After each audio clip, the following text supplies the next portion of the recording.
প্রিয় ছাত্রছাত্রীরা, আজ আমি আলোচনা করব ক্লাস 8 এর জিওগ্রাফি প্রথম অধ্যায়। এখানে প্রথম অধ্যায় রয়েছে ভূ অভ্যন্তরভাগের গঠন বা অন্যভাবে বলা যায় এটা প্রথম অধ্যায়টার নাম হচ্ছে পৃথিবীর অন্দরমহল বা অন্যভাবে বলতে গেলে ভূ অভ্যন্তরভাগের গঠন। অর্থাৎ ভূ অভ্যন্তরের গঠন আজকে আমরা জানবো। আমরা প্রত্যেকেই ছোটবেলা থেকে আমাদের কৌতূহল থাকে যে পৃথিবীর অভ্যন্তর ভাগে বা পৃথিবীর আমার যে ভূপৃষ্ঠ উপরে বাস করি এর নিচে কি আছে। রবীন্দ্রনাথ ঠাকুর যখন ছোটবেলা ছিলেন তিনিও অর্থাৎ তার কৌতূহলবশত তিনি দেখতেন তার বাড়ির অনুষ্ঠানে যখন গর্ত খনন করা হতো তখন তিনি দেখার চেষ্টা করতেন যে অভ্যন্তরভাগে কি রয়েছে। ঠিক তেমনি আমাদের প্রত্যেকেই ছোটবেলা থেকে একটা প্রশ্ন থেকেই যায় যে পৃথিবীর অভ্যন্তরভাগে কেমন বা পৃথিবীর নিচটা কেমন, আমাদের ভূপৃষ্ঠের নিচের এটা কেমন। আজকে আমরা সেই কৌতূহলের সম্বন্ধে জানবো। আজকে আমরা জানবো পৃথিবীর অভ্যন্তরভাগটা কেমন রয়েছে।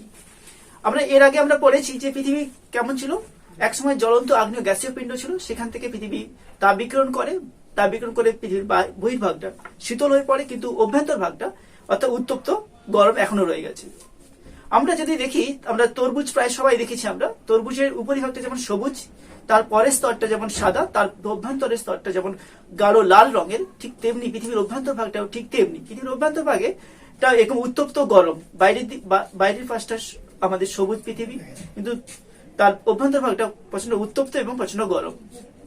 আমরা সেই পৃথিবীর অভ্যন্তর ভাগ সম্বন্ধে জানবো। আমাদের কোশ্চেন পড়ে এখানে গুরুত্বপূর্ণ কোশ্চেন যে পৃথিবীর অভ্যন্তর ভাগে কয় ভাগে ভাগ করা যায় এবং কি কি, এবং প্রত্যেকটি ভাগের বৈশিষ্ট্য আলোচনা করে, এইভাবে কোশ্চেন পড়ে। আজকে আমরা সেই কোশ্চেনটা সম্বন্ধে পড়বো। 1 নম্বর কোশ্চেন আমাদের আলোচ্য কোশ্চেন যে পৃথিবীর অভ্যন্তর ভাগে কয় ভাগে ভাগ করা যায় এবং কি কি, এবং ভূত্বক সম্পর্কে আলোচনা করবো। আজকে আমরা প্রথম কোশ্চেনে যাচ্ছি যে পৃথিবীর অভ্যন্তর ভাগে 3 ভাগে ভাগ করা যায়। আমরা যদি পৃথিবীর অভ্যন্তর ভাগে এরকম যেমন আমরা তরমুজ খাই, যদি পৃথিবীর অভ্যন্তরটাকে কেটে নিই তাহলে আমরা দেখতে পাবো পৃথিবীর অভ্যন্তর ভাগটা এমন।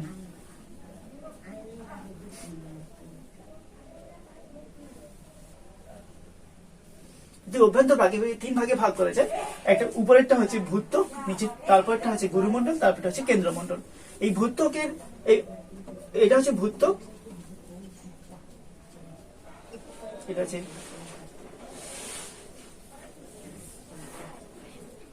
কেন্দ্রমণ্ডল।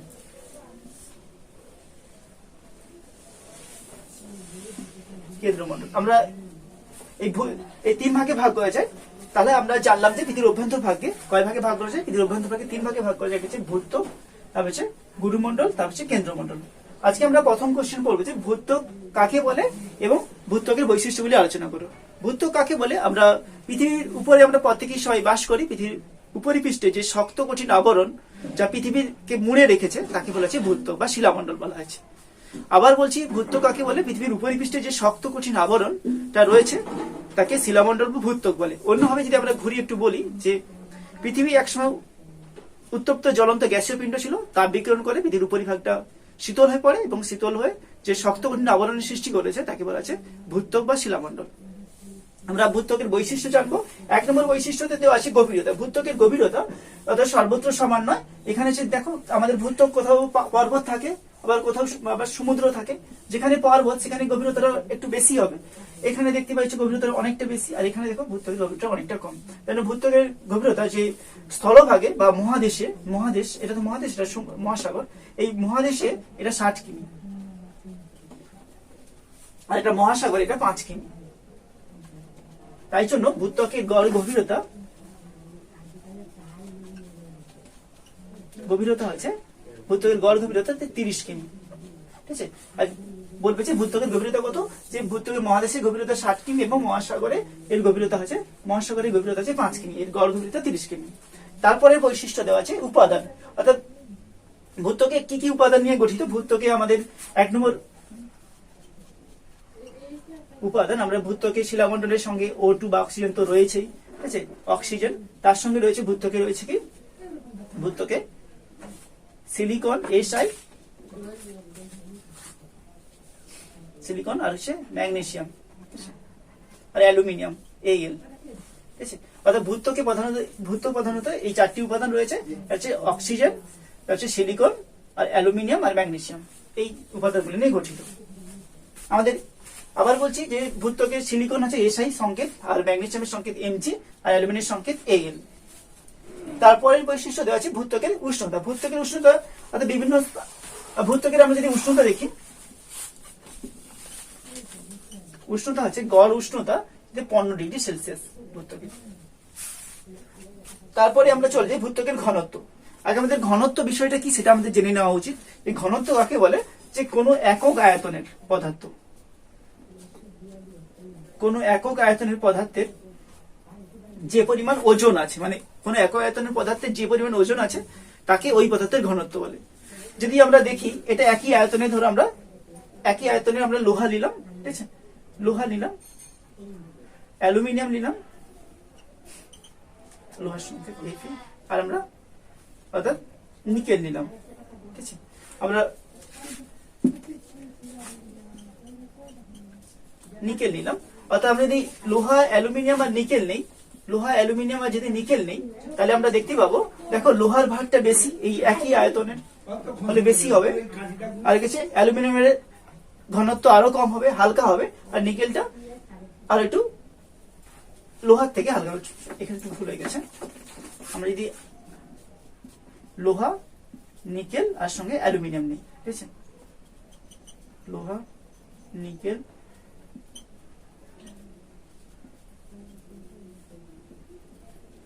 অ্যালুমিনিয়াম নেই, তাহলে আমরা দেখতে পাবো একই আয়তনের কিন্তু লোহার ওজনটা বেশি হবে, নিকেলের ওজনটা তার থেকে কম হবে, আর অ্যালুমিনিয়ামের ওজনটা তার থেকে আরো কম হবে। অর্থাৎ এখানে যে ঘনত্ব, অর্থাৎ যে এখানে পদার্থগুলো রয়েছে, এখানে পদার্থের অণুগুলো যত কাছাকাছি রয়েছে ততই তার ওজন বেশি হবে আর ততই তার ঘনত্ব বেশি হবে। তার লোহার অণুগুলো, লোহার প্রতিটা অণু অর্থাৎ খুব কাছাকাছি রয়েছে, সেই কারণে লোহার অণুগুলো কাছাকাছি থাকার কারণে লোহার ওজনটা বেশি হয়েছে, ঠিক আছে। যদি আমরা এখানে নিকেলের অণুগুলো একটু দূরে দূরে রয়েছে আর অ্যালুমিনিয়াম অণুগুলো আরো দূরে দূরে রয়েছে, এই কারণে হচ্ছে লোহার ওজনটা বেশি হয়েছে। আমরা এর পরে 2 নম্বরে ঘনত্ব কাকে বলে সেখানে আরো বিস্তারিত আলোচনা করব। অর্থাৎ ঘনত্ব কাকে বলেছি? কোনো একক আয়তনের পদার্থের যে পরিমাণ ওজন আছে তাকে সেই পদার্থের ঘনত্ব বলে। অর্থাৎ আমরা জানি পৃথিবীর ঘনত্ব কি হচ্ছে, উপরের দিকটা ঘনত্ব কম, নিচের দিকটা ঘনত্ব বেশি। কারণ পৃথিবীতে উপরে প্রধানত হালকা পদার্থগুলো সঞ্চিত হয়েছে, আর যত পৃথিবীর ভারী বস্তু পদার্থগুলো সমস্ত পৃথিবীর ভিতরে চলে গেছে, নিচে চলে গেছে। আমরা যদি এক গ্লাস জলে যদি বিভিন্ন কাদা, মাটি, পাথর যদি গুলিয়ে দেই, উপরে তুমি নিচে দেখবে সমস্ত পাথরগুলো চলে যাবে, ভারীগুলো চলে যাবে, আর উপরে কিন্তু হালকা কাদাগুলো থেকে যাবে। ঠিক তেমনি পৃথিবীটা ঠিক তেমনি, পৃথিবী একসময় তো জ্বলন্ত আগ্নেয়গিরি পিণ্ড ছিল, যে কারণে লোহা, নিকেল এই সমস্ত ভারী পদার্থগুলো চলে গেছে নিচে, এবং উপরে হালকা পদার্থগুলো রয়েছে। এই জন্য উপরের ঘনত্বটা কম হয়েছে। উপরে রয়েছে সিলিকন, ম্যাগনেসিয়াম, অ্যালুমিনিয়াম, এই কারণে উপরের ঘনত্বটা কম। তাই জন্য আমরা এর ঘনত্ব যদি দেখি, ভূত্বকের ঘনত্ব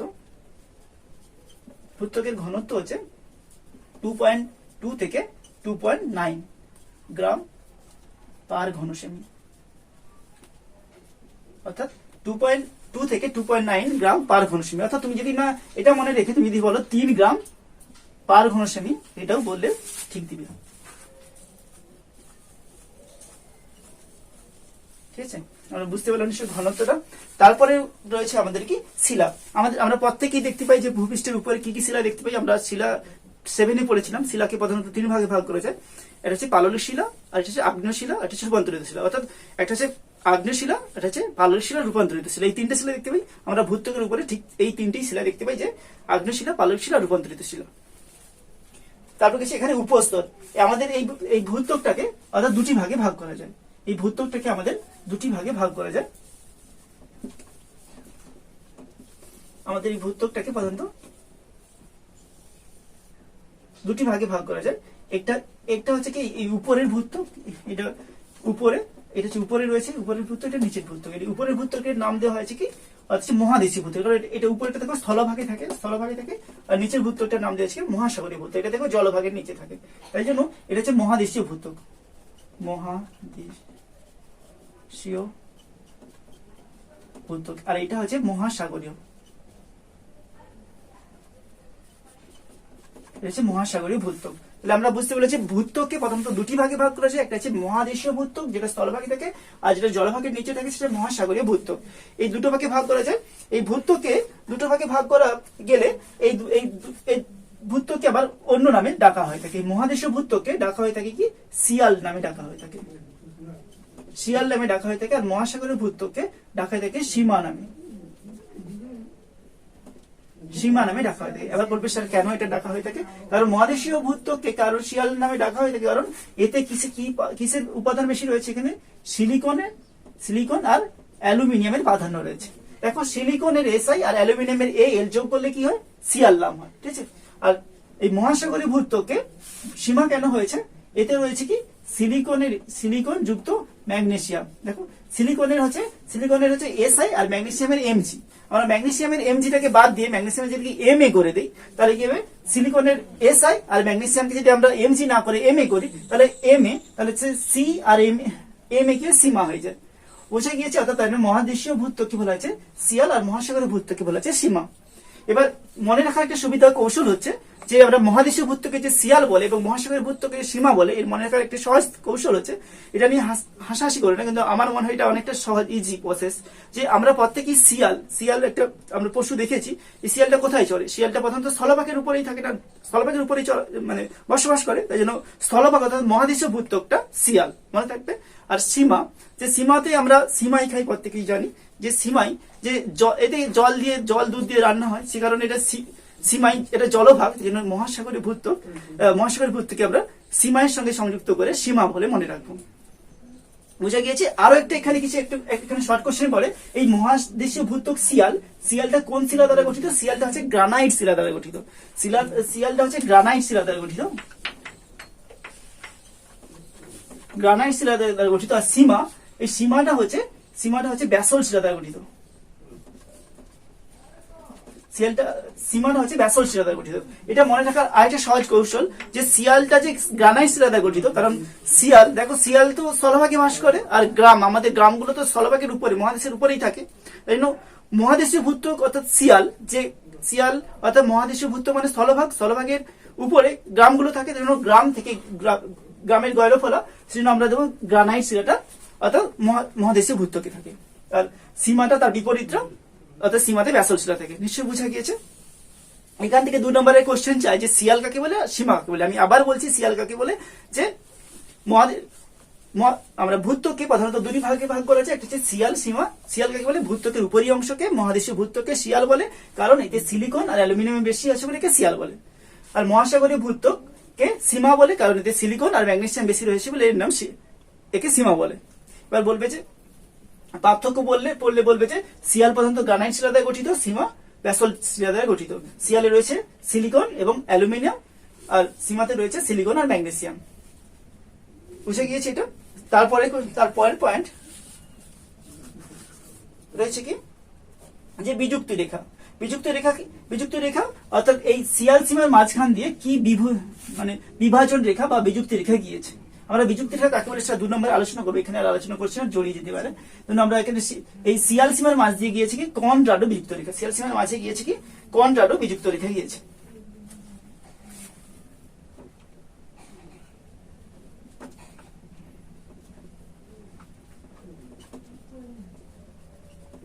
আর এই শিয়াল সীমার মাঝখানে দিয়েছে কনরাডো বিযুক্ত রেখা।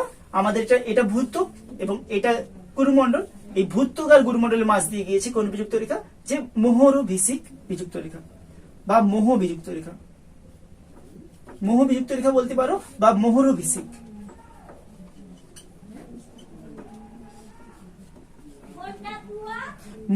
বিযুক্ত রেখা, বুঝে গিয়েছে। এইভাবে আশা করি বিষয়টা বোঝা গেছে। যদি তোমাদের বুঝতে কোনো অসুবিধা হয়ে থাকে তাহলে কমেন্ট করো। আর এখানে যে আমি কয়েকটা কোশ্চেন এখানে জিজ্ঞেস করছি, যেখান থেকে শর্ট কোশ্চেন গুলো পড়ে। 1 নম্বর কোশ্চেন যে পৃথিবীর অভ্যন্তর ভাগে কয় ভাগে ভাগ করা যায়।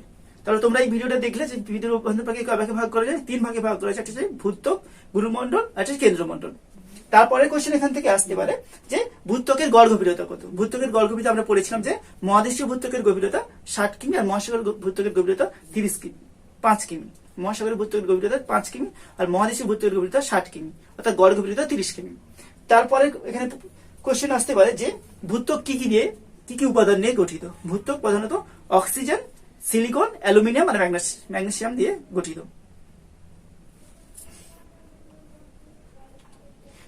তারপরে দেওয়া আছে ভূত্বকের গড় তাপমাত্রা কত। আমরা পড়িয়েছিলাম এতে ভূত্বকের গড় তাপমাত্রা 15 ডিগ্রি সেলসিয়াস। তারপরে কোশ্চেন পরে এখানে ঘনত্ব আমি পড়িয়েছিলাম যে ভূত্বকের ঘন ঘনত্ব 2.2 থেকে 2.9 গ্রাম পার ঘন সেমি। তারপরে কোশ্চেন এখানে আসতে পারে যে ভূত্বক কি কি শিলা দ্বারা গঠিত। আমি বলেছিলাম যে ভূত্বক কি কি শিলা দ্বারা গঠিত, আগ্নেয় শিলা, পাললিক শিলা, রূপান্তরিত শিলা দ্বারা গঠিত। তারপরে কোশ্চেন আসতে পারে যে ভূত্বককে কয় ভাগে ভাগ করা যায়। ভূত্বককে আমরা পড়েছিলাম যে ভূত্বককে 2 ভাগে ভাগ করা যায়। এটা হচ্ছে মহাদেশীয় ভূত্বক, এটা হচ্ছে মহাদেশীয় ভূত্বক, আর এটা নিচেটা হচ্ছে মহাসাগরীয় ভূত্বক। এই মহাদেশীয় ভূত্বককে কি বলে? মহাদেশীয় ভূত্বককে শিয়াল বলে, আর মহাসাগরীয় ভূত্বককে কি বলে? মহাসাগরীয় ভূত্বককে সীমা বলে। আর একটা কোশ্চেন বলেছে মহাদেশীয় ভূত্বক কি শিলা দ্বারা গঠিত? মহাদেশীয় ভূত্বকটা কি হচ্ছে অর্থাৎ গ্রানাইট শিলা দ্বারা গঠিত। আর মহাসাগরীয় ভূত্বক কোন শিলা দ্বারা গঠিত? মহাসাগরীয় ভূত্বক তো ব্যাসল্ট শিলা দ্বারা গঠিত। আর শিয়াল কাকে বলে, সীমা কাকে বলে, সেটা এখান থেকে তোমরা ভিডিওটা দেখলে বুঝে যাবে। এর কোশ্চেন বলেছে শিয়াল কাকে বলে, সীমা কাকে বলে। আবার কোশ্চেনটা ঘুরে আসতে পারে যে শিয়াল সীমার পার্থক্য লেখো। নিশ্চয়ই আমি আলোচনাটা করেছি, তোমরা ভালো করে মন দিয়ে শোনো, নিশ্চয়ই শিয়াল সীমার পার্থক্যটা বুঝতে পারবে। তারপরে কোশ্চেন এখানে পড়ে যে অর্থাৎ বিযুক্ত রেখা সম্বন্ধে। এখানে শিয়াল সীমার মাঝখান দিয়ে কোন বিযুক্ত রেখা গিয়েছে? তোমরা দেখেই বলো যে শিয়াল সীমার মাঝখান দিয়ে কন্ট্রাডো বিযুক্ত রেখা গিয়েছে।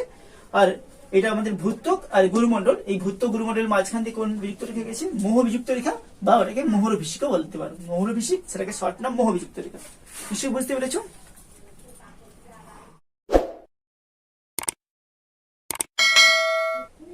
আমরা এটাকে ভূত্বক সম্পর্কে আলোচনা করেছি। আমরা এর পরের কোশ্চেন আমাদের গুরুমণ্ডল কাকে বলে এবং গুরুমণ্ডলের বৈশিষ্ট্যগুলি আলোচনা করো। আমরা প্রায় প্রত্যেকেই জানি, এর আগে ভিডিওতে দেখেছি যে পৃথিবীর অভ্যন্তর ভাগকে 3টি ভাগে ভাগ করা যায়। অর্থাৎ পৃথিবীর অভ্যন্তর ভাগকে এভাবে 3টি ভাগে ভাগ করা যায়।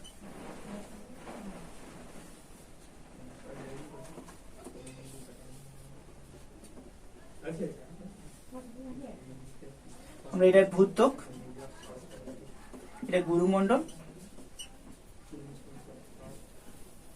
কেন্দ্রমণ্ডল, 3টি ভাগে ভাগ করা যায়। আজকে আমরা পড়বো, বা এখন আমরা পড়বো যে গুরুমণ্ডল কাকে বলে এবং গুরুমণ্ডলের বৈশিষ্ট্যগুলি আলোচনা করো। গুরুমণ্ডল কাকে বলে তোমরা দেখতেই পাচ্ছ। গুরুমণ্ডল কাকে বলে? এখানে উপরে রয়েছে ভূত্বক, নিচে রয়েছে কি? নিচে রয়েছে অর্থাৎ কেন্দ্রমণ্ডল।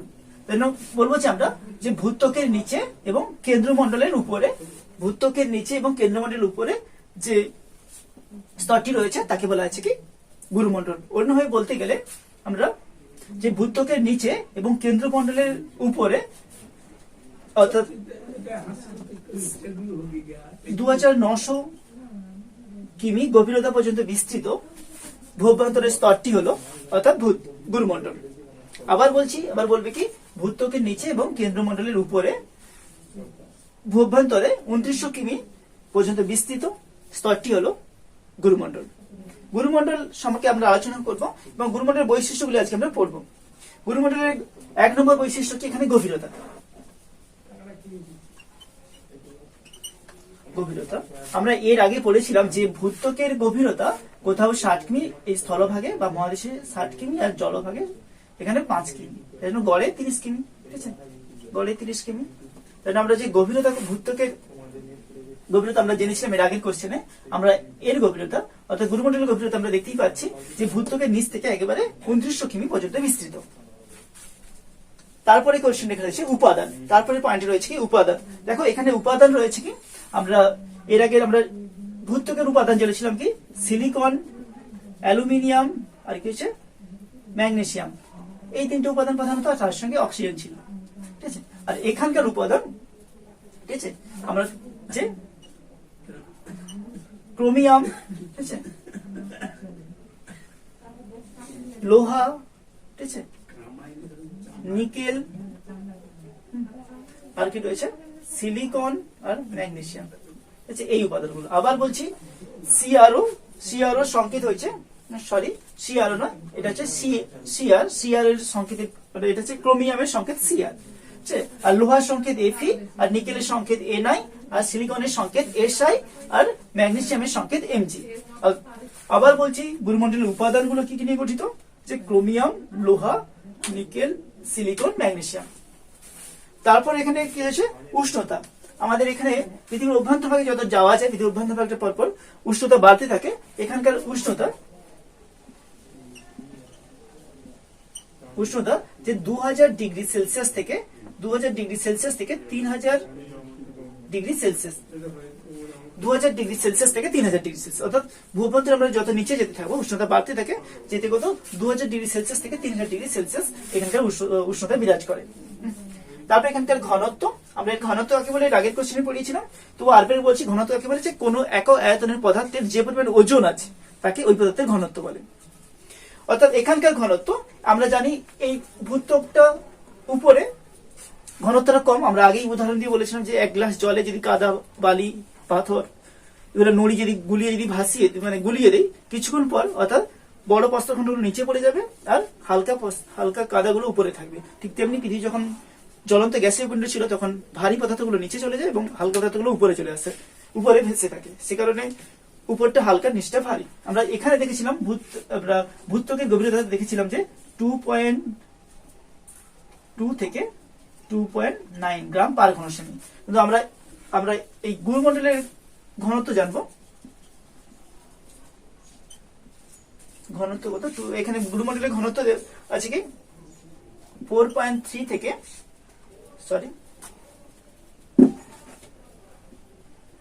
3.4 থেকে 5.6। 3.4 থেকে 5.6 এটা কি হবে? এই তোমাদের যদি এটা মনে রাখতে অসুবিধা হয় তাহলে এটা কি করে দেবে, যে গড় ঘনত্ব 5 গ্রাম পার ঘন সেমি। এর আগেরটা তুমি আগেরটা এটা না পেলে তুমি 3 গ্রাম পার ঘন সেমি বললে হবে, আমি বলেছিলাম। আর এখানে যদি তোমরা এটা না পারো, যে 3.4 থেকে যে 5.6, এটা না যদি এতগুলো মনে রাখতে না পারো, তারপরে বলবে যে 5 গ্রাম পার ঘন সেমি।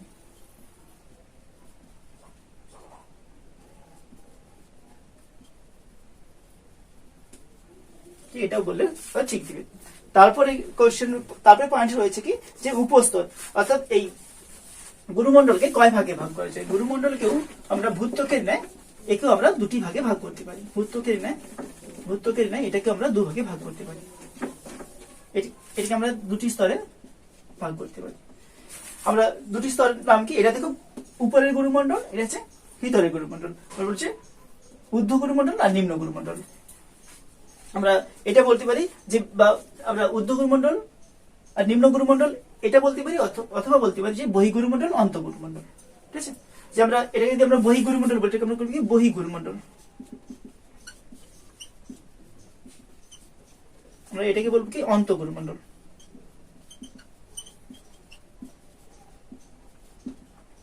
অন্তঃগুরুমণ্ডল, যে বহিঃগুরুমণ্ডল, অন্তঃগুরুমণ্ডল। আমরা এই বহিঃগুরুমণ্ডল, অন্তঃগুরুমণ্ডল এটা বলবো। আর এটাকে আমরা এর বিস্তার কত, বহিঃগুরুমণ্ডলের বিস্তার কত, এখান থেকে ভূত্বকের নিচ থেকে অর্থাৎ 700 কিমি পর্যন্ত। আমরা এবং কি হয়েছে, এটাতে কি রয়েছে, এটাতে বেশি কি পদার্থ রয়েছে, এখানে যে উপাদানগুলি রয়েছে ক্রোমিয়াম, Cr রয়েছে, ক্রোমিয়াম যুক্ত লোহা, আর রয়েছে কি সিলিকন যুক্ত ম্যাগনেসিয়াম। ঠিক আছে, অর্থাৎ এই বহিঃগুরুমণ্ডলে উপাদান রয়েছে কি ক্রোমিয়াম,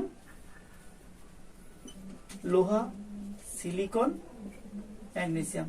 তুমি দেখতেই পাচ্ছ যে ক্রোমিয়ামের Cr, লোহার Fe, যে আমরা যদি এখানে ক্রোমিয়ামের জায়গায় যদি আমরা দিয়ে দেই, আমরা যদি ক্রোমিয়ামের জায়গায় যদি আমরা এটা ধরে নিই, CrO ধরে নিই, ঠিক আছে, ক্রোমিয়ামকে CrO ধরে নিই, আর লোহাকে আমরা Fe, তাহলে কি হবে প্রোফে, আর আমরা সিলিকনকে Si, প্রোফেসি, আর আমরা ম্যাগনেসিয়ামকে Mgটাকে Ma ধরে নিই, তাহলে কি দেখো ক্রোফেসিমা। আমরা তাহলে জানলাম কি বহিঃগুরুমণ্ডলে এই ক্রোমিয়াম, লোহা, সিলিকন, ম্যাগনেসিয়াম এগুলো থাকার কারণে আমরা এই স্তরের নামকে বলতে পারি যে প্রোফেসিমা। বুঝতে পারছি, মানে সংকেতগুলোকে একসঙ্গে যুক্ত করে নাম দেওয়া হয়েছে প্রোফেসিমা। ঠিক আছে, আর এটাকে আমরা এই অন্তঃগুরুমণ্ডলে এখানকার উপাদানগুলি রয়েছে কি, এখানকার উপাদান রয়েছে কি, যে নিকেল বেশি রয়েছে। ঠিক আছে, নিকেল, নিকেলের Na, আর লোহা রয়েছে বেশি Fe, সিলিকন রয়েছে Si, আর ম্যাগনেসিয়াম। দেখো তাহলে আমরা এই নামটাকে এর যে উপাদানগুলি, যে অন্তঃগুরুমণ্ডলের উপাদানগুলি যেগুলো রয়েছে তাকে আমরা দিয়ে একটা নাম পেয়ে যেতে পারি, যে দেখো নিকেলের Na, নি, আর লোহার Fe, ফে, নিফে, আর সিলিকনের Si, আর ম্যাগনেসিয়ামের Mgটাকে আমরা Ma ধরে নিতে পারি। আমরা ধরে নিতে পারি কি নিফেসিমা। আমরা এইভাবে লিখতে পারি নিফেসিমা।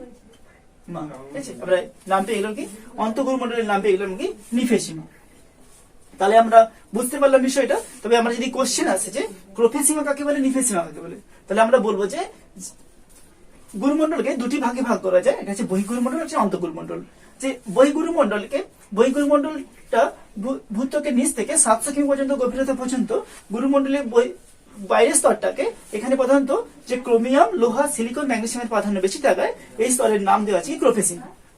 আমরা নিফেসিমা কাকে বলে, এটা যদি চায় বলবে যে গুরুমণ্ডলের ভিতরের স্তর বা অন্তঃগুরুমণ্ডল এর বিস্তার 700 কিমি থেকে 2900 কিমি, এই স্তরে রয়েছে কি নিকেল, লোহা, সিলিকন, ম্যাগনেসিয়াম। এই সংকেতগুলোকে যুক্ত করলে নিকেলের Ni, লোহার Fe, সিলিকনের Si আর ম্যাগনেসিয়ামের Mgটাকে Mে ধরে এটাকে নিফেসিমা বলা হয়েছে। বুঝে গিয়েছে? তারপরের পয়েন্টে আমরা চলে যাই, যেখানে বিযুক্ত রেখা। মানে বিযুক্ত রেখা তুমি দেখতেই পাচ্ছ, এর আগে আমরা পড়েছিলাম যে ভূত্বক, আমাদের এই ভূত্বক এবং এই গুরুমণ্ডলের মাঝে কি রয়েছে, যে মোহ বিযুক্ত রেখা। মোহ বিযুক্ত রেখা, বা এটাকে আমরা ফুল নাম বলতে পারি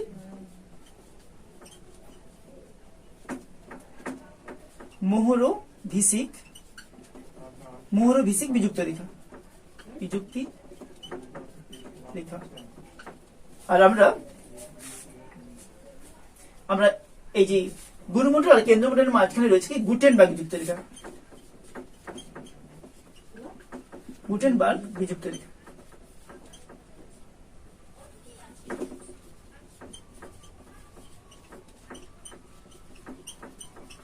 রেখা, তাহলে আমরা বিযুক্ত রেখা আর ভালো করে জেনে নিই, যে আমরা যে ভূত্বক আর গুরুমণ্ডলের মাঝে রয়েছে কি মোহ বিযুক্ত রেখা বা মোহরভিষিক বিযুক্ত রেখা, আর এই গুরুমণ্ডল আর কেন্দ্রমণ্ডলের মাঝে রয়েছে কি, কেন্দ্রমণ্ডলের মাঝে রয়েছে আমাদের গুটেনবার্গ বিযুক্ত রেখা। আমরা এছাড়া রয়েছে কি আমাদের অন্তঃগুরুমণ্ডল আর বহির্গুরুমণ্ডলের মাঝখানে রয়েছে কি রেফ্লেক্টিভ বিযুক্ত রেখা।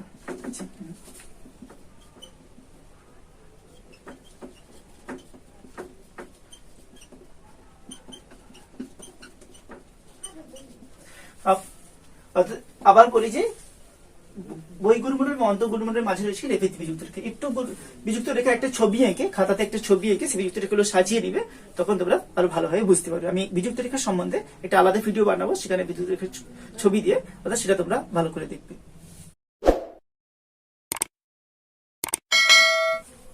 ছাত্রছাত্রীরা এখান থেকে যে গুরুত্বপূর্ণ কোশ্চেন গুলো পড়ে, সেই কোশ্চেন গুলো আমি আলোচনা করছি। এখানে 1 নম্বর কোশ্চেন পড়ে যে গুরুমণ্ডল কাকে বলে।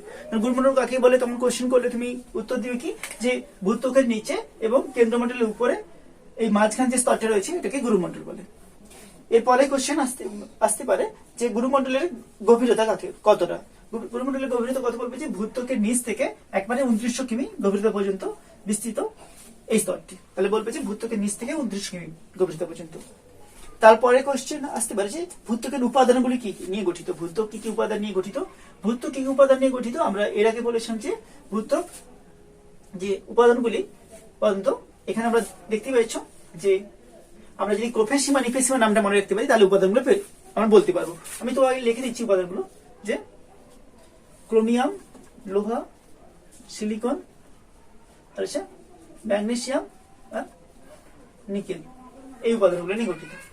আমরা ক্রোমিয়াম, লোহা, সিলিকন, ম্যাগনেসিয়াম, নিকেল, এগুলো আমরা এই বহির্গুরুমণ্ডলকে অন্তঃগুরুমণ্ডলের কি বলে আমরা জেনেছি এক্ষুনি, যে প্রোফেসিমা, নিফেসিমা। আমাদের এই নামটা নাও মনে থাকে, তাহলে আমাদের প্রোফেসিমা, নিফেসিমা থেকে আমরা এই গুরুমণ্ডলের উপাদানগুলি বের করে নিতে পারবো। যেহেতু প্রোফেসিমার প্রো, সিআরও ক্রো মানে ক্রোমিয়াম, ফে মানে লোহা, সিলিকন সি মানে সিলিকন, আর মা মানে ম্যাগনেসিয়াম, আর নিফেসিমা দেখো Ni মানে নিকেল। আর তো এখানে আমাদের এটা কমন হয়ে গেছে, এটা লোহা, সিলিকন, ম্যাগনেসিয়াম কমন হয়ে গেছে। আমরা জানলাম কি প্রোফেসিমার, এটা নেব প্রোফেসিমাটা নিয়ে নেবো, প্রোফেসিমার ক্রোমিয়াম, লোহা, সিলিকন, ম্যাগনেসিয়াম, আর নিফেসিমার নি। মানে তাহলে বলে দিতে পারবো যে অর্থাৎ ক্রোমিয়াম, লোহা, সিলিকন, ম্যাগনেসিয়াম, নিকেল, আমরা এটা বলে দিতে পারবো। তারপরে কোশ্চেন আসতে পারে যে এখানকার গড় উষ্ণতা কত। এখানে গড় উষ্ণতা আমরা এটি বলেছিলাম, যে গড় উষ্ণতা 2000 ডিগ্রি সেলসিয়াস থেকে 3000 ডিগ্রি সেলসিয়াস। তারপর এখানে কোশ্চেন আসতে পারে যে ঘনত্ব আমরা বলেছিলাম যে 3.4 থেকে 5.3 গ্রাম পার ঘন সেমি। ঠিক আছে, আর যদি না তোমাদের পারো তাহলে এটাকে আমরা ঘনত্ব 5 কিমি যখন আমরা বড় কোশ্চেন লিখবো 5 গ্রাম পার ঘন সেমি লিখতে বলছি, সেদিন আকারে মনে থাকে। তারপর এখানে উপস্তর, এটাকে এটার কয়টি উপস্তর রয়েছে, আমরা এর উপস্তর আমরা লিখেছিলাম যে এর উপস্তর 2টি উপস্তর, একটা হচ্ছে বহির্গুরুমণ্ডল, একটা হচ্ছে অন্তঃগুরুমণ্ডল। বহির্গুরুমণ্ডল আর অন্তঃগুরুমণ্ডল, যে বহির্গুরুমণ্ডল আবার কোশ্চেন চাইতে পারে যে বহির্গুরুমণ্ডলকে কি বলে, বহির্গুরুমণ্ডলকে প্রোফেসিমা বলে। কেন বলে? কারণ বহির্গুরুমণ্ডলে যে ক্রোমিয়াম, লোহা, সিলিকন, ম্যাগনেসিয়াম এর পরিমাণ বেশি বলে এর সংকেতগুলোকে যোগ করলে একত্রে নাম তৈরি হয় কি প্রোফেসিমা। আর অন্তঃগুরুমণ্ডলকে কি বলে, যে অন্তঃগুরুমণ্ডলকে নিফেসিমা বলে, কারণ এটাকে নিকেল, লোহা, সিলিকন, ম্যাগনেসিয়াম বেশি পাঠানো হয়েছে বলে একে নিফেসিমা বলে। আবার বলতে পারে যে প্রোফেসিমার গভীরতা কত বা বহির্গুরুমণ্ডলের গভীরতা কত, বলবে যে ভূত্বকের নিচ থেকে 700 কিমি গভীরতা পর্যন্ত। আর যদি বলে অন্তঃগুরুমণ্ডলের গভীরতা কত, বলবে 700 কিমি থেকে 2900 কিমি গভীরতা পর্যন্ত বিস্তৃত। আর বিযুক্তি রেখা, আমরা বিযুক্তি রেখায় আমি বলেছিলাম যে আমাদের ভূত্বক আর গুরুমণ্ডলের মাঝে রয়েছে কি মোহ বিযুক্ত রেখা বা মোহরভিষিক বিযুক্ত রেখা। আর আমাদের গুরুমণ্ডল কেন্দ্রমণ্ডলের মাঝে রয়েছে কি গুটেনবার্গ বিযুক্ত রেখা। আর আমরা বলেছিলাম যে প্রোফেসিমা নিফেসিমা অর্থাৎ বহির্গুরুমণ্ডল কেন্দ্র গুরুমণ্ডলের বহির্গুরুমণ্ডল বা ও অন্তঃগুরুমণ্ডলের মাঝে রয়েছে কি রেফেক্তি বিযুক্ত রেখা। আজকে এই কোশ্চেনটা এতটাই। এর পরের কোশ্চেনে আমরা যাব।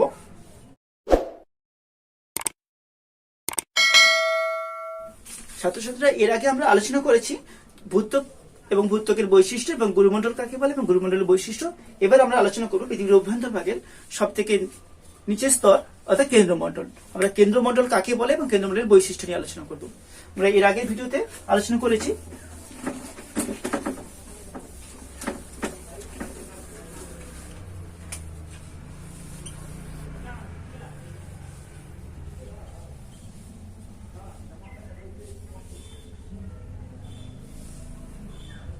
আমরা এর আগের ভিডিওতে আলোচনা করেছিলাম। এখন আমরা আলোচনা করবো যে কেন্দ্রমণ্ডল কাকে বলে। কেন্দ্রমণ্ডল কাকে বলে আমরা জানি, এটাকে ভূত্বক বলে, এটাকে গুরুমণ্ডল বলে, এটাকে কেন্দ্রমণ্ডল বলে। আমাদের কেন্দ্রমণ্ডল কাকে বলে বলতে গেলে আমাদের এর আগে একটা জেনে নেওয়া প্রয়োজন, আমাদের কেন্দ্র পর্যন্ত বিস্তার অর্থাৎ পৃথিবীর যে এই ব্যাসার্ধ, পৃথিবীর কেন্দ্র পর্যন্ত কত, যে 6371 বা তোমাদের বই আছে 6370 কিমি। ঠিক আছে, অর্থাৎ পৃথিবীর এই কেন্দ্র আমরা যদি এইভাবে এই তরমুজের মতো কেটে বের করে নিতে পারি, এটা আমাদের এই ছবিটা এখানে। ঠিক আছে, পৃথিবীর কেন্দ্র পর্যন্ত কত 6370 না সরি 170, তোমার মানে অন্য বই উঁচু ক্লাসগুলোতে 71 থাকে, তোমাদের 70 দেওয়া আছে। 70 কিমি, অর্থাৎ আমরা এর আগে জেনেছি এটাকে বলে ভূত্বক, এটাকে বলে গুরুমণ্ডল, এটাকে বলে কি কেন্দ্রমণ্ডল, এটা বলে কেন্দ্রমণ্ডল।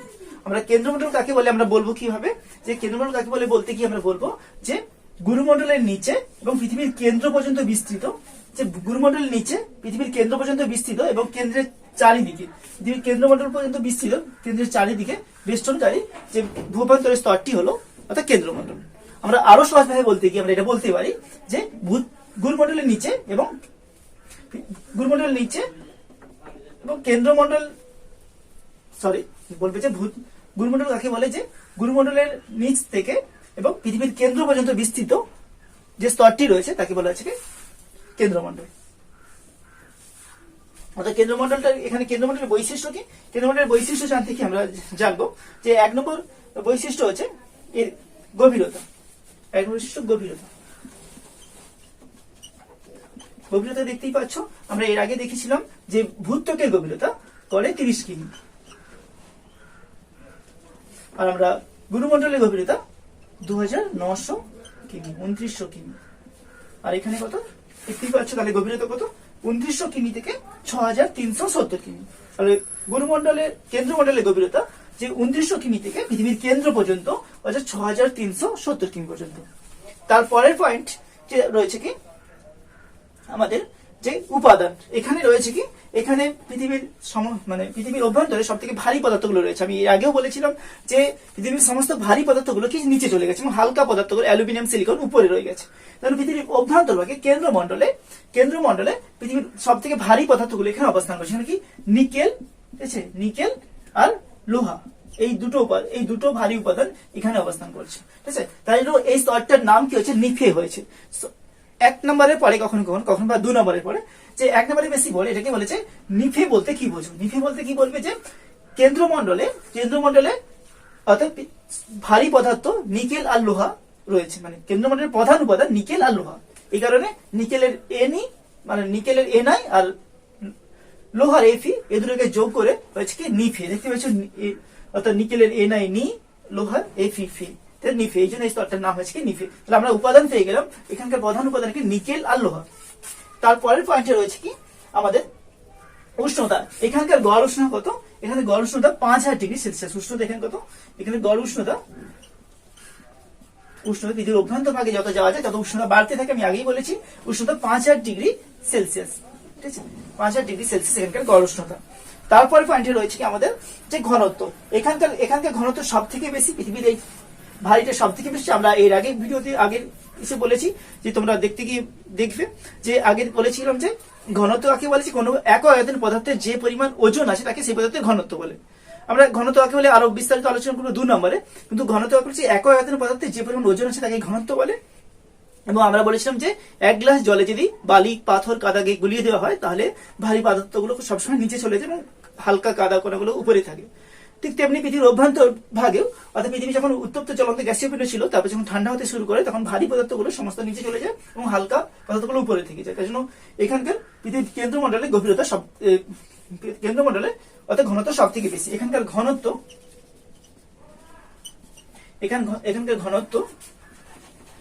যে 9.1 থেকে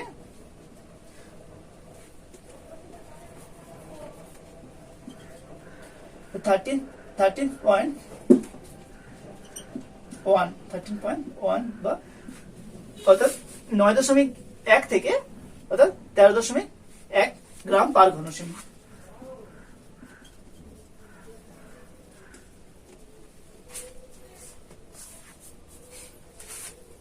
তারপরে এখানে রয়েছে উপস্তর। আমরা প্রতিটা আগের স্তরগুলোর ন্যায় আমাদের কেন্দ্রমণ্ডলকেও দুটি ভাগে ভাগ করা যায়। কেন্দ্রমণ্ডলকে দুটি ভাগে ভাগ করলে রয়েছে কি বহিঃ কেন্দ্রমণ্ডল, হচ্ছে অন্তঃকেন্দ্রমণ্ডল বা ঊর্ধ্ব কেন্দ্রমণ্ডল, নিম্ন কেন্দ্রমণ্ডল, বা আমি অন্যভাবে বলতে পারছি বহিঃ কেন্দ্রমণ্ডল এবং অন্তঃকেন্দ্রমণ্ডল। তোমাদের রায়মার্টিন বই লেখা হয়েছে কি বহিঃ কেন্দ্রমণ্ডল এবং অন্তঃকেন্দ্রমণ্ডল। অর্থাৎ আমি বেশিরভাগ রায়মার্টিন বই থেকে পড়াচ্ছি। রায়মার্টিন বই থেকে তোমরা দেখতে পারো, বা ছায়া বইতে ভালো করে দেওয়া আছে, বা তোমাদের যে বইগুলো আছে সেগুলো দেখতে পারো। এখানে রয়েছে কি এখানে উপস্তর দুটি ভাগে ভাগ করা হয়েছে। দেখো উপস্তরে তোমরা দেখতেই পাচ্ছ যে উপস্তর যদি আমরা ভাগ করি, এখানে কত এই উপস্তরের এই গভীরতাটা 551 কিমি, ঠিক আছে? 51 কিমি। যদি তোমাদেরকে বলে যে বহিঃ কেন্দ্রমণ্ডল কাকে বলে, যে পৃথিবীর কেন্দ্রমণ্ডলের উপরের স্তর 2900 কিমি থেকে 51 কিমি পর্যন্ত বিস্তৃত, এই স্তরটিকে বলা হয়েছে কি অর্থাৎ কি বহিঃ কেন্দ্রমণ্ডল। এখানে পদার্থগুলি হচ্ছে খুব ঘনত্ব অপেক্ষাকৃত অর্থাৎ কম ঘনত্বে রয়েছে এবং এখানে পদার্থের উষ্ণতা খুব বেশি। এখানকার উষ্ণতা থাকে 5000 ডিগ্রি সেলসিয়াস। আর যদি অন্তঃকেন্দ্রমণ্ডল বলে তখন বলবে যে অর্থাৎ বহিঃ কেন্দ্রমণ্ডলের নিচে একবারে পৃথিবীর কেন্দ্রের চারিদিকে বিস্তৃত, বহিঃ কেন্দ্রমণ্ডলের নিচে এবং পৃথিবীর কেন্দ্রের চারিদিকে বিস্তৃত স্তরটি, যেটি 5100 থেকে অর্থাৎ 6370 কিমি পর্যন্ত বিস্তৃত, এটিকে বলা হয়েছে কি অন্তঃকেন্দ্রমণ্ডল। এখানে পদার্থগুলি অত্যন্ত ঘনত্ব আকারে রয়েছে এবং এই পদার্থ এখানে প্রচন্ড চাপের কারণে এখানে পদার্থগুলি কি কঠিন আকারে রয়েছে। এরপরে আমরা চলে যাই যে বিযুক্ত রেখা। আমরা দেখলাম যে যুক্ত রেখা, যে এই স্তরগুলির মাঝখানে যে বিভাজন রেখা তাকে বিযুক্ত রেখা। অর্থাৎ এই বিযুক্ত রেখাগুলি আমরা তো আমি আগে বলে রাখি যে বিযুক্ত রেখা কাকে বলে। এখানে সহজভাবে বোঝানোর জন্য বিযুক্ত রেখা বলছি দুটি স্তরের মাঝখানে যে সীমারেখা বিযুক্ত রেখা। কিন্তু বিযুক্ত রেখা যদি ভালোভাবে বলতে হয় তাহলে 2 নম্বরের কোশ্চেন হিসেবে বলতে হয় যে অর্থাৎ ভূ অভ্যন্তরের অর্থাৎ যে তল বরাবর ভূমিকম্পের তরঙ্গের গতিবেগ পরিবর্তিত হয় তাকে বলা হচ্ছে বিযুক্তি তল, এবং সেই তল বরাবর যে রেখা পাওয়া যায় তাকে হচ্ছে বিযুক্ত রেখা। অর্থাৎ পৃথিবীর অভ্যন্তর ভাগে যেমন ভূমিকম্পের তরঙ্গ যখন প্রবাহিত হয়, যখন পদার্থের ভূমিকম্প আমরা জানি ভূমিকম্পের তরঙ্গ অর্থাৎ কি পদার্থের ঘনত্ব বাড়লে কমলে ভূমিকম্পের তরঙ্গের গতিবেগ পরিবর্তিত হয়। আমরা ভূ অভ্যন্তরের পদার্থের ঘনত্ব বিভিন্ন স্থানে বিভিন্ন, তাই জন্য পদার্থের ঘনত্ব বিভিন্ন স্থানে বিভিন্ন হওয়ার জন্য বা কোথাও গ্যাসীয় পদার্থ রয়েছে, তরল পদার্থ রয়েছে, সেখানে ভূমিকম্পের তরঙ্গের গতিবেগে পরিবর্তিত হয়। এই কারণে ভূমিকম্পের তরঙ্গ ভূঅভ্যন্তর দিয়ে যাওয়ার সময় তার গতিবেগ পরিবর্তন হয়ে যায় এই ঘনত্বের কারণে এবং পদার্থের গ্যাসীয় তরল অবস্থার কারণে। অর্থাৎ অভ্যন্তরে যাওয়ার সময় ভূমিকম্পের তরঙ্গের গতিবেগ পরিবর্তিত হয়। সেই কারণে অর্থাৎ যেই তলগুলো বরাবর বা যেই সীমারেখায় বরাবর ভূমিকম্পের তরঙ্গ যাওয়ার সময় গতিবেগ পরিবর্তন করে, সেই তলগুলিকে বলা আছে বিযুক্তি তল। এবং সেই তলগুলি বরাবর যে রেখা পাওয়া যায় তা হচ্ছে বিযুক্তি রেখা। অর্থাৎ আমরা জানবো যে এই পৃথিবীর অভ্যন্তরের ভাগ করার সময় যে কোনখানে কোন বিযুক্ত রেখা রয়েছে আমরা এর আগেই জেনেছি, আমরা বলছি না। আমাদের এইখানে রয়েছে কি গুরুমণ্ডল এবং কেন্দ্রমণ্ডলের মাঝে রয়েছে কি গুটেনবার্গ বিযুক্ত রেখা, গুটেনবার্গ বিযুক্তি রেখা। এবং আমাদের এই কেন্দ্রমণ্ডলের বহিঃকেন্দ্রমণ্ডল এবং অন্তঃকেন্দ্রমণ্ডলের মাঝে রয়েছে কি লেহম্যান বিযুক্তি রেখা। এটা মনে রাখার একটা সুবিধা, দেখো আমাদের কেন্দ্রমণ্ডলে লোহার পরিমাণ সব থেকে বেশি, কেন্দ্রমণ্ডলে লোহার পরিমাণ সব থেকে বেশি। লোহা এখানে তো লোহা, এখানে নিকেল, আর এখানে নিকেল আর লোহা রয়েছে আমরা জানি, তাই জন্য নিফে। এখানে লোহার বেশি থাকার জন্য এর জন্য লেহম্যানটার নামটা মনে রাখার চেষ্টা করবে। ঠিক আছে,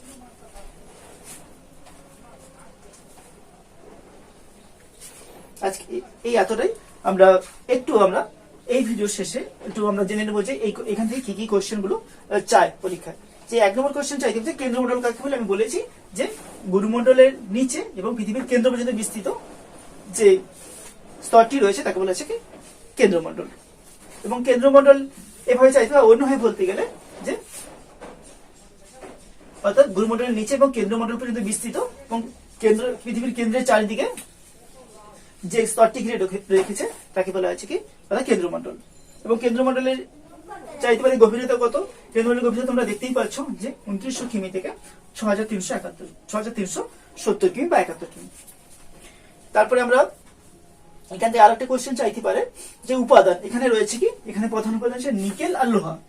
তার জন্য এটাকে বলা হচ্ছে কি এতে রয়েছে নিকেল আর লোহা পরিমাণ বেশি রয়েছে। এবার আরেকটা কোশ্চেন চাইতে পারে যে কাকে বা কোন স্তরকে অর্থাৎ নিফে বলা হয়। তখন বলবো যে কেন্দ্রমণ্ডলকে নিফে বলা হয় কারণ এতে নিকেল আর লোহার পরিমাণ বেশি।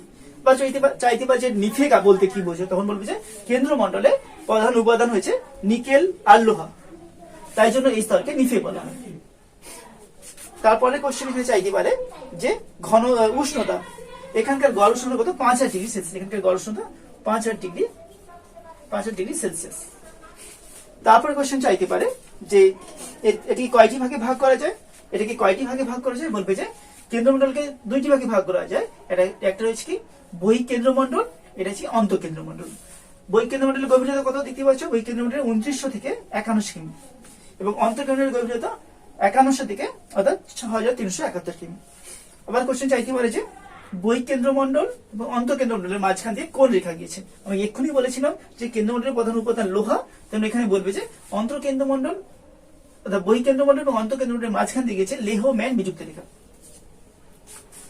আর আমাদের যদি আরেকটা কোশ্চেন চাইতে পারে যে গুরুমণ্ডল এবং কেন্দ্রমণ্ডল এর মাঝখান দিয়ে কোন বিযুক্ত রেখা গিয়েছে, তা হচ্ছে গুটেনবার্গ বিযুক্ত রেখা। আমরা একবার বিযুক্ত রেখাগুলি সম্বন্ধে বিস্তারিত জেনে নেব। বিযুক্ত রেখা কোন স্তরে কোথায় গিয়েছে। তোমরা এই বিযুক্ত রেখাটাকে তোমরা নিজেদের খাতায় একটা ভালো করে ছবি এঁকে নেবে যাতে মনে থাকে।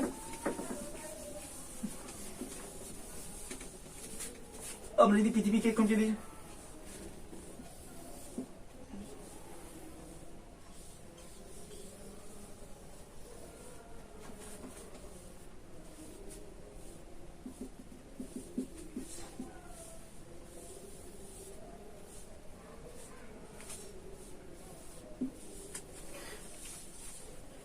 আমরা এর গভীরতা জানি, আমাদের এর গভীরতা গড়ে 30 কিমি, গড়ে 30 কিমি।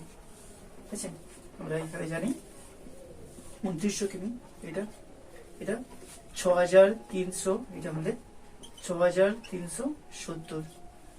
6370।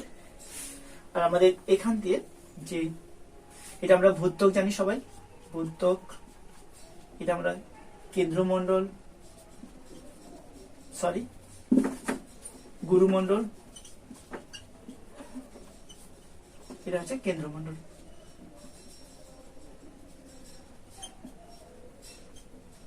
কেন্দ্রমণ্ডল আমরা বিযুক্ত রেখাগুলো জেনে নেবো, তবে একটু এই স্তরগুলোকে আরেকবার ভালো করে জেনে নেওয়ার চেষ্টা করছি। এটা আমাদের, এটা হচ্ছে 700 কিমি গভীরতা পর্যন্ত, বেশি জায়গা নিয়ে নিলাম।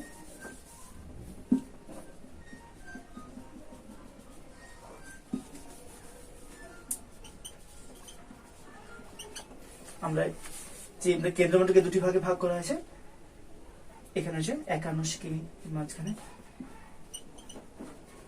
আমরা বুঝতেই পারছি এখানে স্তরগুলো আমরা আর লিখছি না, এটাকে বলছি ভূত্বক। এবং ভূত্বকের আবার দুটি স্তর রয়েছে, ভূত্বকের এরকম দুটি স্তর রয়েছে, আমাদের ভূত্বকের দুটি স্তর রয়েছে। এটা হচ্ছে সিয়াল, এটা সীমা, এটাকে বলেছে সিয়াল, সিয়াল এটা বলছে সীমা, সীমা বলা হয়েছে এটাকে, ঠিক আছে। আমি সেটা বিযুক্ত রেখে আলোচনা করছি, তবু একবার আলোচনা করে দিচ্ছি। এটাকে হচ্ছে, এটা হচ্ছে আমরা বুঝতে পারছি ভূত্বক, ভূত্বকের দুটো ভাগ, এটা হচ্ছে সিয়াল, সীমা। এটাকে বলে আজকে গুরুমণ্ডল, গুরুমণ্ডলের দুটো ভাগ, এটা হচ্ছে বহিঃগুরুমণ্ডল, এটা হচ্ছে অন্তঃগুরুমণ্ডল। বহিঃগুরুমণ্ডলের অপর নাম কি? ক্রোফের সীমা, ক্রোফের সীমা, এটা হচ্ছে নিফে সীমা, নিফে সীমা, ঠিক আছে। আমরা এটা কেন্দ্রমণ্ডলের দুটো ভাগ, এটা হচ্ছে বহিঃ কেন্দ্রমণ্ডল, অন্তঃকেন্দ্রমণ্ডল। এখানে এগুলো লিখছি না, আমরা সবাই জানি, তবু জানার সুবিধার্থে একবার বললাম। এখানে আমরা জেনে নেবো কি এই সিয়াল সীমার মাঝে রয়েছে কি কনরাডো যুক্ত রেখা, কনরাডো বিযুক্ত রেখা, ঠিক আছে। আমাদের এই ভূত্বক আর ভূত্বক আর গুরুমণ্ডলের মাঝে রয়েছে কি মোহ বিযুক্ত রেখা, মোহ বিযুক্ত রেখা বা মোহর বিসিক, মোহর বিসিক বিযুক্ত রেখা। আমাদের এইখানে রয়েছে কি গুটেনবার্গ যুক্ত রেখা, গুটেনবার্গ বিযুক্ত রেখা। আর আমাদের এই ক্রোফের সীমা, নিফের সীমার মাঝে রয়েছে কি রেফেত্তি বিযুক্ত রেখা, রেফেত্তি বিযুক্ত রেখা। আর আমাদের এখানে এখনো বলেছিলাম যে কেন্দ্রমণ্ডল অর্থাৎ বহিঃকেন্দ্রমণ্ডল, অন্তঃকেন্দ্রমণ্ডলের মাঝখানে কি বিযুক্ত রেখেছে, আমরা কি বলেছিলাম এই কেন্দ্রমণ্ডলটা নিকেল আর লোহা দিয়ে গঠিত। লোহা রয়েছে লেখা লেহোম্যান বিযুক্ত রেখা, এটার নাম কি? লেহোম্যান বিযুক্ত রেখা, লেহোম্যান। বুঝতেই পারছো? এভাবে তোমরা এটাকে ভালো করে খাতায় ছবি এঁকে নিজে প্র্যাকটিস করবে, আশা করি এগুলো মনে থাকবে। এবং এগুলো থেকে আমাদের 1 নম্বর কোশ্চেন আসছে যে কোন স্তরের মাঝখানে কোন বিযুক্ত রেখা রয়েছে। আজকেই এতটাই। তোমরা ভিডিওটা দেখো ভালো করে, যদি তোমাদের কোথাও সমস্যা হয় তাহলে তোমরা কমেন্ট করো, এবং আমার ভিডিওটা কেমন হয়েছে সেই বিষয়ে তোমরা কমেন্ট করো, যাতে বুঝতে পারি আমার ভিডিওর কোনখানে সমস্যা। যদি ভিডিওটা ভালো লাগে তাহলে লাইক করো এবং কমেন্ট করে জানাতে পারো।